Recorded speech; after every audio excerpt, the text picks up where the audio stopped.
Hey everybody, this is Anaris of Anaris Starcraft, and this is going to be the second in a series of tutorials that will help you get accustomed to the various races present in Starcraft 2, Wings of Liberty. This particular tutorial will help you understand the basics of the Protoss race. This is going to cover units, buildings, building placement, and so forth and so on. So if you've already played a little bit of Starcraft before, you probably recognize this scene. You start off here with one big building, a couple little small guys, and a whole bunch of minerals and some gas geysers here. So, pretty much going to start out just like the other races as well. You've got your little workers here. These guys are the probes. They are not warriors. They are not fighters. However, they are kind of small jets with arms and sort of anime-ish haircuts type guys. Anyways, they do their job very well, which is to gather resources, which you see the little button right here. They gather minerals, they gather gas, and not only that, but they also warp in production facilities as well. So, for now, what we need to do, you see we have 50 minerals right here. We need to make that number go up and go up fast. So we are going to select these probes right here, as they do indeed look bored. We are going to right click on this mineral patch, and bam, they are off to work. No lunch break for them. So now our probes are indeed working, but you see we do have some mineral patches here that are not being mined, and we cannot let that stand. So we are going to go ahead and build a probe right now. So while I have the Nexus selected here and the probe is building, you will see there are a couple other features here. There is Warp In Mothership, which we will cover later on in this tutorial. And there is also an ability called Chrono Boost. You can read here, places target structure in a Chrono Boost. All structures will operate 50% faster for 20 seconds. This includes researching and also includes unit production. So definitely a good thing to use if you are a Protoss player. Never let this sit around idle, because it definitely can help you win a game. So now you will see at the base of our Nexus here, we do have a probe just kind of hanging out, eating his lunch. And we're going to go ahead and select this probe. Alright, probe, you need to go mine because I did not build you to sit around. So he is now mining over here with his little scan beam. Good times are being had.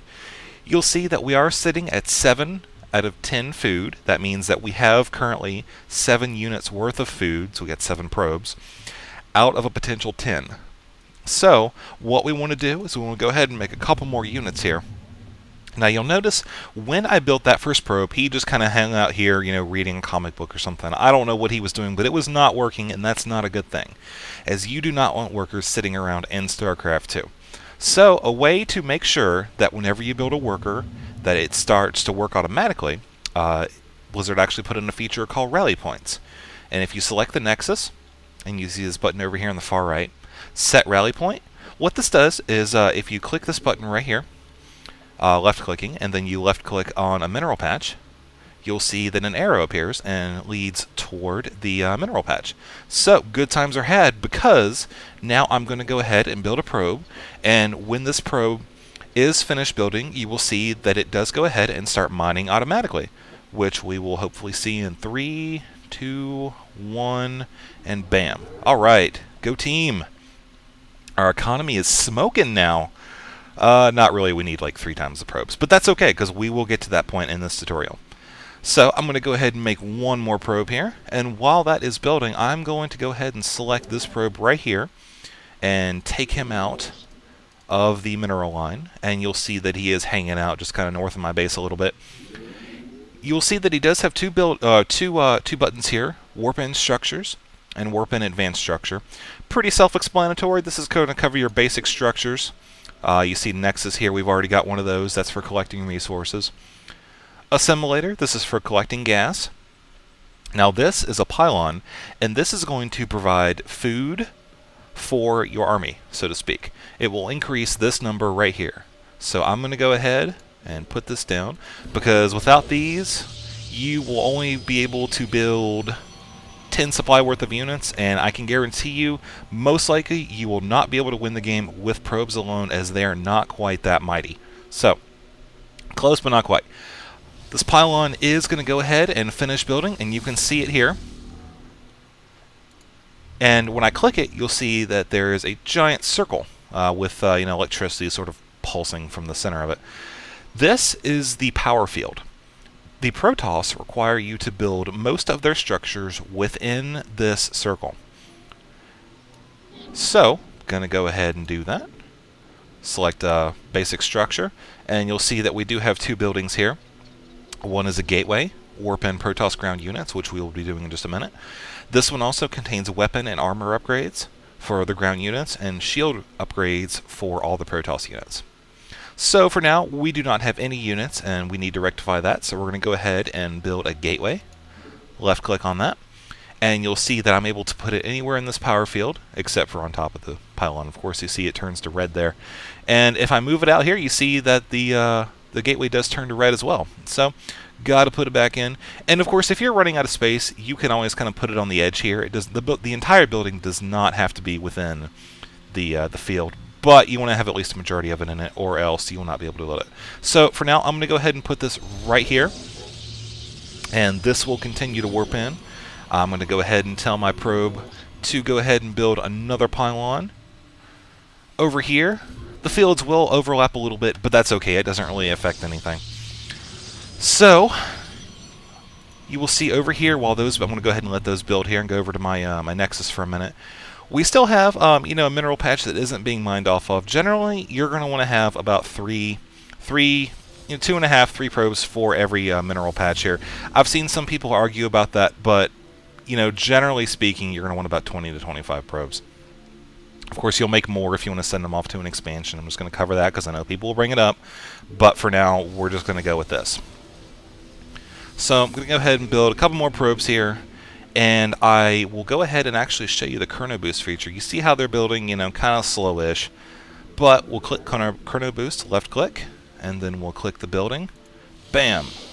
Get a little buff here, and these probes are just going to go ahead and speed along 50% faster, and we'll even get a little snazzy graphic right there. Yeah, see, that's so cool. Okay, so Protoss are definitely hip with the graphics, and I'm going to go ahead and go back over here. Now that my gateway is complete, I'm going to go ahead and select that, and we can build a unit. Warp in the Zealot. Now you will see this does cost 100 minerals and 2 supply, and beneath it, the little clock there, that indicates that it'll take 33 seconds to build. So I'm going to go ahead and build that. One thing you'll notice about playing Starcraft 2 is that game time does not always equate to real life time. When it says 33 seconds here, that means 33 seconds in game time, and if you're playing at a faster setting, the game time is going to be a little bit quicker than real life time, so it might actually pop out in like 28 real life seconds instead of 33. I haven't done the math because really I'm not going to sit around all day and figure that out. I'm sure somebody else with more time on their hands will do that. So anyways, we now have our Zealot here. He is the melee unit for the Protoss. They're kind of basic unit there. They are very, very strong. They're kind of the strongest of the 3 kind of first units in terms of pure hit points and damage per hit, as they do have 100 shield or 100 health, 50 shields, and they do 8 damage per attack with 2 attacks. So basically, each time they get in there and do their thing, it's going to be 16 damage. So definitely very strong unit. However, they are melee, so in order to start doing their damage, they do need to get all the way up onto the target. So keep that in mind when facing a Terran opponent, and you see them going with a whole bunch of ranged units. Keep in mind that your Zealots are melee and will not be able to start attacking at the same time that the Marines will. So, anyways, back to building here. I'm going to go ahead and click the basic structure building or button, and you will see that we do have another building available. So I'm going to go ahead and drop a couple buildings down, pretty much just cover everything that we have not so far. Drop an assimilator here on the gas. That is the only place that you can build the assimilator. I'm actually going to go ahead and build 2 of them here just for good measure. Okay, and I'm going to go back up here to my little twin pylon area.